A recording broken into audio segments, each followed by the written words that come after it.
నమస్కారం, welcome to I dream. ధర్మ మార్గం విత్ విజిత కార్యక్రమానికి స్వాగతం. ప్రస్తుతం మనతో పాటు ఉన్నారు దివ్య విశ్వశక్తి పరివార్ ప్రచారకులు స్వామి ఓం స్వరూప్ గారు. ఇప్పుడు వారితో మాట్లాడి మన సందేహాలన్నింటినీ కూడా నివృత్తి చేసుకునే ప్రయత్నం చేద్దాం. నమస్కారం అండి. దివ్య విశ్వ స్వరూపులందరికీ కూడాను దివ్య ఆశీస్సులు. మామూలుగా శనేశ్వరుడు అనగానే అందరూ భయపడుతూ ఉంటారు. చాలామందికి ఏలినాటి శని అని, అష్టమ శని అని, అర్ధాష్టమ శని అని చెప్పి అంటారు. ఒక్కొక్కటి కొన్ని సంవత్సరాల పాటు వాళ్ళ జాతక రీత్యా వాళ్ళ పైన ప్రభావం ఉంటుందని అంటూ ఉంటారు. మరి శనేశ్వరుడికి సంబంధించిన ఒక రోజు అంటే ఆయన జన్మించిన తిథి త్రయోదశి అని చెప్పి శనివారం ఆయనకు సంబంధించిన రోజుగా ఇలా ఉంటూ ఉంటాము. అయితే ఇప్పుడు ఈ చైత్ర మాసంలో వచ్చే శని త్రయోదశి రోజున ఇలా ఏలినాటి శని ద్వారా కానీ మిగతా వాటి ద్వారా ఇబ్బంది పడుతున్న వాళ్ళు ఎవరైనా ఉంటే వాళ్ళు ఏదైనా చేసుకొని దాని నుంచి బయటపడే అవకాశం ఉందా? అంటే కొద్దో గొప్ప మొత్తం బయటపడకపోయినా దాని ప్రభావం తగ్గించుకునే అవకాశం కలుగుతుంది, సందేహం లేదు. వారి శని భగవానుల యొక్క కృప కరుణ కటాక్షాలు కలుగుతాయి చేసుకునే వాళ్ళని బట్టి. సాటర్న్ అని ఇంగ్లీష్లో అంటాము. శని గురించి కూడా కొంత మనం తెలుసుకుంటే కొంచెం బాగుంటుంది. శనీశ్వరుడు నిజంగా చాలా గొప్ప దేవుడు. ఎలా? ఆయన గమనమే స్లో.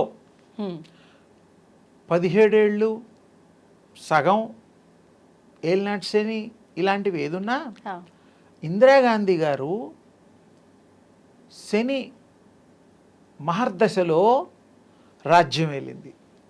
ఇది ఏలినాటి శని ప్రభావం ఉన్న సమయంలో 17 ఏళ్ళు 17 ఏళ్ల సాటర్న్ పీరియడ్లో అమ్మ మన ప్రైమ్ మినిస్టర్ ఆఫ్ ఇండియా తల్లి అంటే ఆవిడకి మంచి జరిగింది కదా. కాంబినేషన్స్ ఉంటాయి, అది వేరే విషయాలు. శని మంచి చేసే దేవుడు అని ఎందుకు అంటున్నాను అంటే భయపడకుండా ఉండడం కోసం ఒకటి. రెండోది అర్థం చేసుకోవాలి, శనీశ్వరుడి యొక్క గమనం నడక నెమ్మది వేరే ప్లానెట్స్తో కంపేర్ చేస్తే. తర్వాత రియలైజేషన్ ఇచ్చేటువంటి శనిదేవుడు. ఓకే, ప్రతిదీ మనకు అర్థం అవడానికి మనకి తెలుసుకోవడానికి టైం ఇస్తాడు. రియలైజేషన్ అంటున్నా. అందుకే శని మరి ఏదో ఒక టైంలో మనకి వారి అనుగ్రహం ఉండాలి. శని పట్టడం కాదు ఇక్కడ అర్థం. శని యొక్క కృప మనకు ఉండడం వల్ల రియలైజేషన్ వస్తుంది. అంటే కృప ఉండడము అంటే ఆయన దయ. ఎటువంటి సందర్భాల్లో ఆయన శని వచ్చిందంటే మనం భయపడుతూ ఉంటాంగా, అవును, జాగ్రత్తగా ఉంటాంగా. అవును, అమ్మో నాకు శని వచ్చాడు 2.5 ఏవో 7 ఏళ్ళు ఇవన్నీ భయపడుతూ ఉంటాం. భయపడాల్సిన అవసరం లేదు. ఎందుకు? అంత జాగ్రత్తగా నువ్వు ఉంటే ఇంకా బాగుపడతావు అని ఎందుకు తీసుకోరు? నీకు ఇబ్బందిగా కలగడానికి వీలుందని చెప్పినప్పుడు ఆ ఇబ్బందిని దూరం చేసుకోవడానికి మనిషి ప్లాన్ చేస్తాడు కదా. ఖచ్చితంగా చేస్తారు. మరి శనీశ్వరుడు గొప్పవాడు, మంచివాడు, ఎవరికి చెడు చెయ్యడు, రియలైజేషన్ ఇస్తాడు. అంటే ఆ ప్రభావం ఉన్న 7 సంవత్సరాలు కూడా మనకు మీరు జాగ్రత్తగా ఉండాలి. జాగ్రత్తగా ఏవే పనులు అసలు 24 గంటలు జాగ్రత్తగా ఉండాలి, మంచిదే, నిద్రపోయినప్పుడు తప్ప. ఎందుకంటే ఎవరు ఏం చేస్తారో ఎవరితో ఏం చెడు జరుగుతుందో అనేటువంటి ఉంటే గ్రహ ప్రభావాలు ఉంటాయి. అది లేదని నేను అనలేదు. శని ప్రభావం కూడా ఉన్నా రాళ్లతో తగిలే దెబ్బలు పువ్వులతో తగిలేట్టుగా ఆయన యొక్క కృప ఉండి ఆయనకి శని పూజలు, శని అభిషేకాలు ఇవన్నీ ఉపయోగపడతాయి. ఓకే, అంటే ఈ ప్రభావం ఉన్న వాళ్ళు తరచుగా శనీశ్వరుణ్ణి ఆరాధించడం వల్ల ప్రభావం తగ్గుతుంది. కూడాను ఇంకొక చక్కటి విషయం ఈ సందర్భంలో చెప్పడానికి మీ ద్వారా అవకాశం ప్రజలకి వచ్చింది. ఇప్పుడు శనీశ్వరుడికి పూజ చేసేటప్పుడు ఎవరెవరు వచ్చి చేస్తూ ఉంటారు. అవునండి, గొడ్డలు కడతారు, నూనె పోస్తారు, అన్నీ చేస్తారు. అవును. ఒకరు చేశాక మొత్తం క్లీన్ అయ్యి శుభ్రం అయిపోయి ఇంత ఆయిల్ లేకుండా డ్రై అయిపోయే పరిస్థితిలో శుభ్రంగా తుడిచేసిన తర్వాత శుద్ధి కార్యక్రమం కూడా ఉంటుంది. ఆ తర్వాత మళ్ళీ వేరే వాళ్ళు చెయ్యాలి. ఇప్పుడు గుళ్ళల్లో చాలా మంది నేను చూసి అప్పుడప్పుడు బాధ అనిపిస్తుంది. ఈ అబ్బాయి పోస్తాడు, అమ్మాయి పోస్తాడు, ఇంకో కుర్రాడు పోస్తాడు, పెద్ద ఆయన పోస్తాడు ఒకే విగ్రహం మీద. చూడండి చెప్తున్నా, అది మరి మీరు పోసింది ఫలితం ఫస్ట్ వస్తుందా, ఇంకో అమ్మాయి అబ్బాయి పోసింది, అందరూ టైం లేదు ఎవరికి, గబగబా అందరూ 4 చోట్ల నుంచి 4 చేతులతో పోస్తారు, పోయకూడదు అలా. అంటే ఇప్పుడు క్లీన్ చేసే ప్రాసెస్ కూడా శుద్ధి చేసేది ఇప్పుడు నేను ఆయిల్ తీసుకొచ్చి పోసిన మళ్ళీ చేయాలి, నేనే నీళ్లు పోసి మళ్ళీ క్లీన్ చేసి వెళ్ళాలా? మీరైనా అక్కడ ఉండే తండ్రి ఎవరైనా సరే, లేకపోతే వేరే వాళ్ళకి అర్హత రాదు కదా. పబ్లిక్ ఎక్కువగా ఉన్నప్పుడు ఇవంతా క్లీన్ చేయటం, అలాంటప్పుడు మీరు ఏం చేయాలంటే ఎక్కడ తక్కువగా ఉంటారో అక్కడికి వెళ్ళిపోవాలి. ఓకే, మరి మీరే చెప్పండి అమ్మా, గుంపు ఇంతమంది వచ్చేస్తే ఆ స్వామికి కూడా అంత ఇబ్బంది పెట్టడం పద్ధతి కాదు కదా. మంత్రాలు చదివేవాడికి కానీ, అభిషేకం చేసేవాడికి కానీ, ఏదైనా కూడా ఎలా అవుతుంది? మీరు సత్యం ఆలోచించండి, చూడండి ఎక్కడ నగుళ్ళు పక్క అందరూ వచ్చి పోసేస్తూ ఉంటారు. అవునండి, ఎంతో పోస్తారు గుడ్డలు గడి మరి. అవును, అది ఆ ప్రాసెస్ చెయ్యండి, మంచిది. కానీ ఒకరికి సంబంధం లేకుండా అక్కడ క్లీన్ ప్రాసెస్ అవన్నీ చేసి ఆ భగవంతుడు పూర్తి కృప పొందండి. అయితే లేట్ అవుతుంది అంతేగా. మరి ఆ రోజు అంత ఫిక్స్ చేసినప్పుడు, త్రయోదశి అన్నప్పుడు, శని త్రయోదశి అన్నప్పుడు ఆయన కృప కావాలి అన్నప్పుడు మరి ఆయన సంతోష పెట్టాలి, ఆయనకి ఏమేం కావాలో అన్నీ సమర్పించాలి కదా. మరి చేయాలి, తప్పదు. ఇక అందరూ కలిసి చేస్తే ఇక ఫలితాలు కూడా అలాగే ఉంటాయి. మరి నేను చెప్పక్కర్లా, అంటే ఫలితాలు రాకపోవడానికి అదొక కారణము. మీరే చెప్పండి, మరి ఒక బుడ్డాడికి ఒక్కొక్క ముద్ద పెడతాం, అమ్మమ్మ, నాన్నమ్మ, తండ్రి, పిన్ని అందరూ ఒక ముద్ద ఒకేసారి ఎలా పెడతారమ్మా? పోల్చడం కాదు, ప్రాక్టికాలిటీ చెప్తున్నా. ఒక్కొక్కరు పెట్టండి, ఏం కాదు. అలాగే ఒక్కొక్కరు పూజ చేసుకోండి, కానీ చేసుకున్నప్పుడు మొత్తం అయితేనే ఇది అవుతుంది. లేకపోతే అది ఒకరికొకరికి ఇబ్బందులు కూడా కలుగుతాయి. ఎందుకంటే వారు చేసిపోయింది శుభ్రం లేకుండా మళ్ళీ మీరు చేస్తే అవును అది కాంటాక్ట్స్ అవుతాయి. సూక్ష్మాతి సూక్ష్మమైనటువంటి అర్థం ఉంటుంది దాంట్లో. ఓకే, అదేమిటంటే మరి అందరికీ తెలియాలని ఇంత క్లియర్గా చెప్పడం జరిగింది. అది ఫలితం తప్పకుండా వస్తుంది, చేసుకోవచ్చు.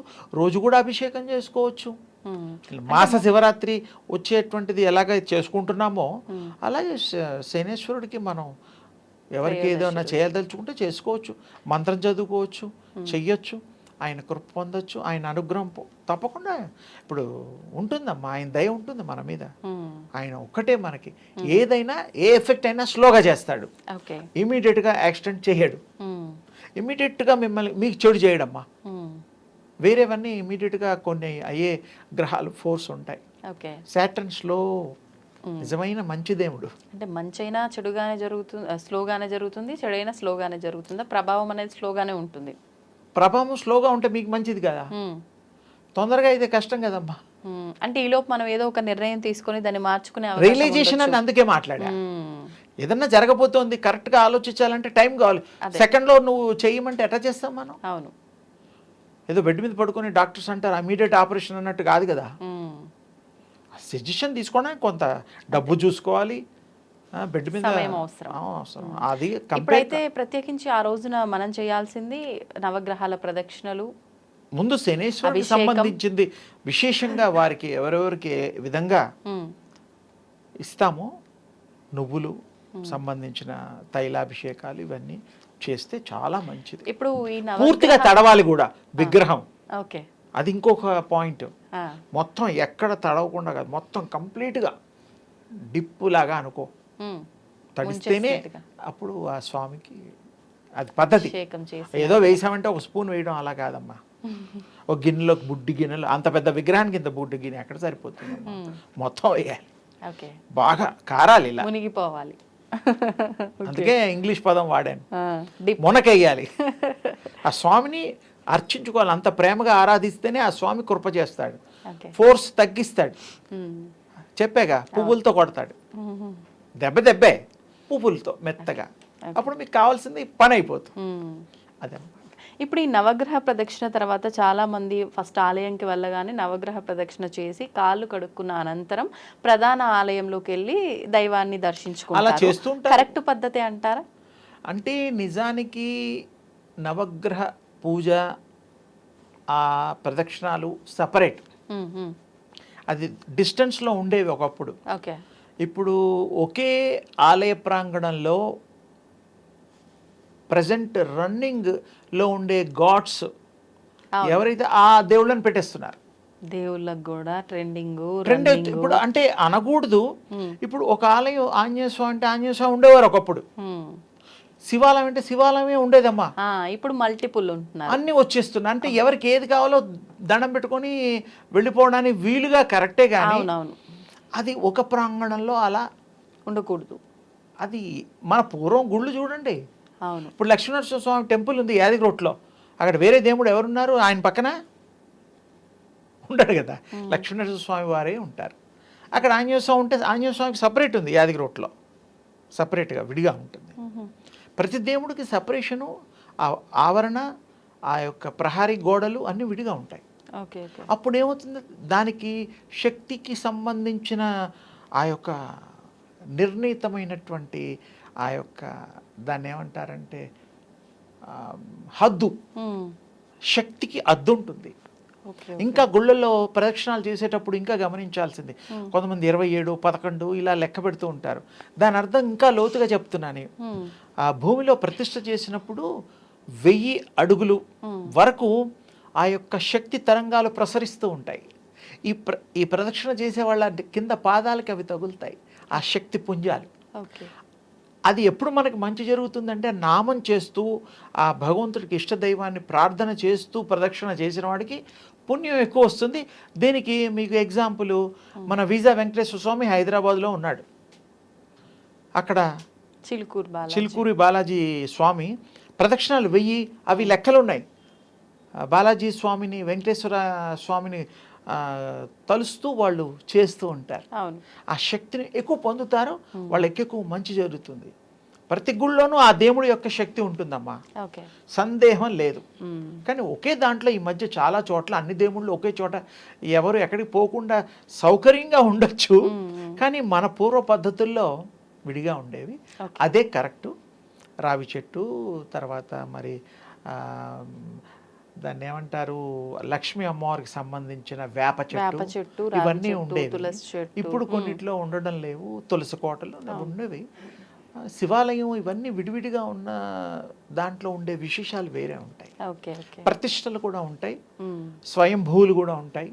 వాటిని ఇవన్నీ స్థల పురాణం తెలుసుకొని మనం దర్శనాలు చేసుకుంటే మంచిది. సంతోషం అండి. అమ్మ శుభం తల్లి.